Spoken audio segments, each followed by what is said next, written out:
अस्सलाम वालेकुम, मैं शाम्बली, उम्मीद है आप सब खैरियत से होंगे। जनाब आज मैं आपको वर्जीनिया में पड़ने वाली स्नो दिखा रहा हूँ। ये स्नो स्टॉर्म है बुनियादी तौर पे, जो कल तक चल रहा था। अभी आज अगर स्नो नहीं पड़ रही लेकिन वो स्नो मौजूद है और काफ़ी बड़ी तादाद में मौजूद है। ये भी आपको नज़र आ रही होगी, हर तरफ सफ़ेद चादर स्नो की। ये जनाब तकरीबन 1.5 से 2 फुट के करीब स्नो जो है वो पड़ी है। ये स्नो के ऐसा लगता है पहाड़ियाँ छोटी और लोगों की ज़िंदगी जो है वो काफ़ी हद तक मुअत्तल होकर रह गई है। काफ़ी तादाद में ऐसे लोग हैं जिनकी बिजली नहीं और पानी की शॉर्टेज का भी सामना है। हम तो अल्लाह का शुक्र महफूज हैं, लेकिन ऐसे लोग बिल्कुल मौजूद हैं। ये देखें, ये अपनी मदद आपके तक लोग साफ़ कर रहे हैं, सफाई जहाँ तक हो सकता है। बाकी ये जो रोड्स हैं दरमियान में, ये तो यहाँ पे जो काउंटी वाले होते हैं, यूनियन काउंसिल टाइप गवर्नमेंट वाले, वो करते हैं। बाकी ये जो साइड वॉक्स हैं गाड़ियाँ, ये खुद ही करनी होती हैं। और ये अभी तक ढेर लगे हुए हैं और ये पूरा हफ्ता ऐसे ही चला गया। हफ्ते को भी फिर उम्मीद है कुछ दिनों बाद स्नो पड़ने की, फिर ऐसे ही हो जाएगा।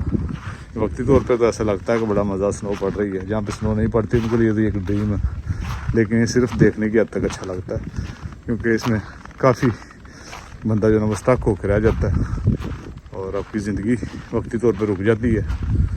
उसके अलावा काफ़ी हादसात का इम्कान भी मौजूद होता है, क्योंकि जब स्नो पिघलती है उससे पहले स्टक हो जाता बंदा, उसके बाद वो स्लिपरी कंडीशन होती है।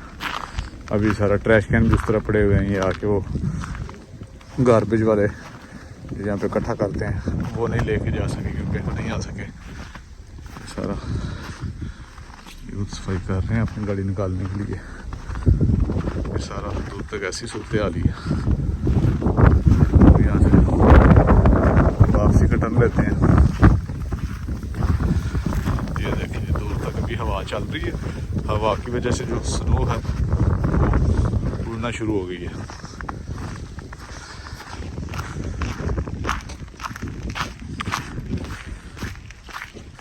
अगर किसी को ना बताया जाए कि स्नो है तो ऐसे भी महसूस होता है कि शायद ये नमक हर तरफ बिखरा हुआ है अपने सफ़ेद रंग की वजह से।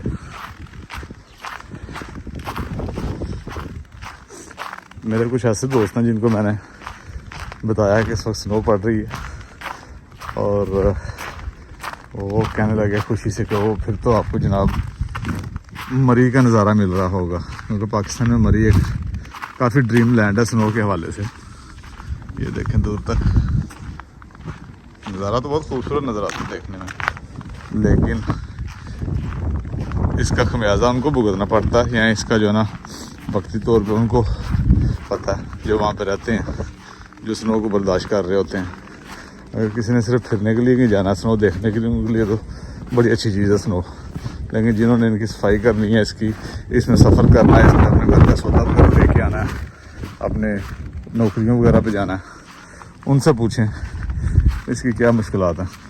अभी इतना अल्लाह का शुक्र है कि यहाँ पे वर्जीनिया में इतनी ज़्यादा स्नो नहीं पड़ती, साल में गालिबन 2-3 दफ़े पड़ती है।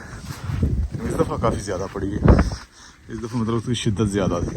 पिछले साल भी थी लेकिन गालिबन 1 फुट तक थी। इस दफ़ा 2-2 फुट तक स्नो है। 2 तक देखें वो स्नो पानी जो है पीछे पहाड़ में वो भी जमा हुआ है। सारे इस तरह ढेर लगे हुए हैं स्नो के, इसके अंदर से गुजरना मुश्किल।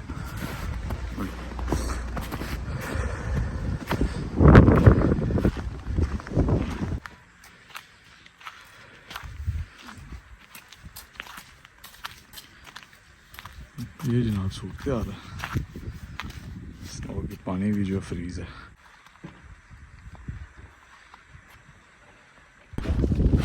जनाब आपने देख ली स्नो, मैंने बस यही दिखाना था क्योंकि मेरा हाथ जो है वो फ्रीज़ हो चुका है कैमरे से रिकॉर्डिंग करते हुए। आज के लिए इतना ही, इंशाल्लाह अगले व्लॉग में किसी और मौजूद पर बात होगी। तब तक के लिए इजाज़त दीजिए, अल्लाह हाफिज़।